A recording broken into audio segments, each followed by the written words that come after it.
I'm Andrew Davis, I'm Professor in the Management of Projects. My area of expertise is innovation, project-based firms and the organisation and innovation in mega projects.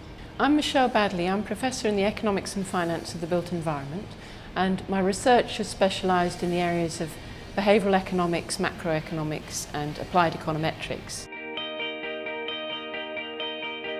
The school has a really strong foundations in the management of projects, and that goes back really to Peter Morris's work on the history of project management and really bringing in ideas from organisational theory and various aspects of management and strategy to really take the management of projects forward in a really interesting way.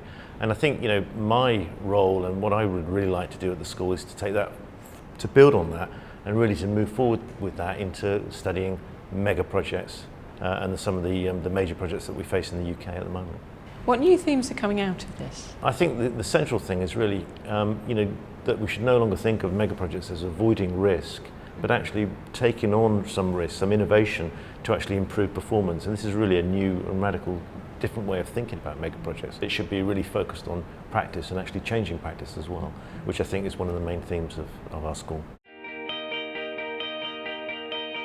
The management of project enterprise, I think, is really crucial. I mean, personally, I think it's fundamental for the school, but personally, actually, a lot of my early work was really about what I call the project business, but this is about how projects develop organisational capabilities, how they learn from one project to another, and how they develop new business models. So, we're really talking about the project-based firm. So how do project-based enterprises differ from ordinary firms? I think really understanding more about how companies organise and launch new projects, how they really and then take their learning from those new projects, those vanguard endeavours, and bring them back into their organisation and rapidly and quickly assemble capability so that they can build markets, and they can develop their capabilities both, in the UK and abroad.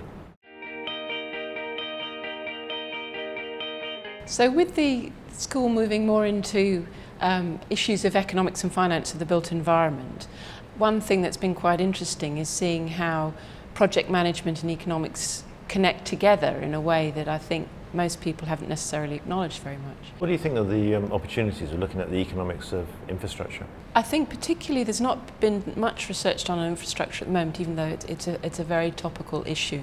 So in terms of what infrastructure projects can do for the macroeconomy as a whole, in the short term obviously to boost the economy, but also in the longer run promoting productivity, employment, all those sorts of long run issues. So a whole load of macro impacts, but also impacts at a micro scale as well. In terms of transport infrastructure, having a good understanding of the economic and financial case for these projects is absolutely essential for the government planning what they're going to do in the future, but also for the ordinary people who benefit from these projects. What's the role of collaboration? Collaboration, particularly in building infrastructure projects, we're building up some research in those sorts of areas because it's absolutely essential to have an economic understanding of it, but having an economic understanding of it in terms of networks as well as the tricky things. So the two ideas can come together because the economics can contribute in terms of how networks are constructed, what their benefits are, some of the issues to do with imperfect information and how that constrains the networks. But the network analysis can give some insights into the structure of the networks and how they work. So I think bringing the two together is a really good example of how economics and project management can really come together effectively to give some really interesting new research insight.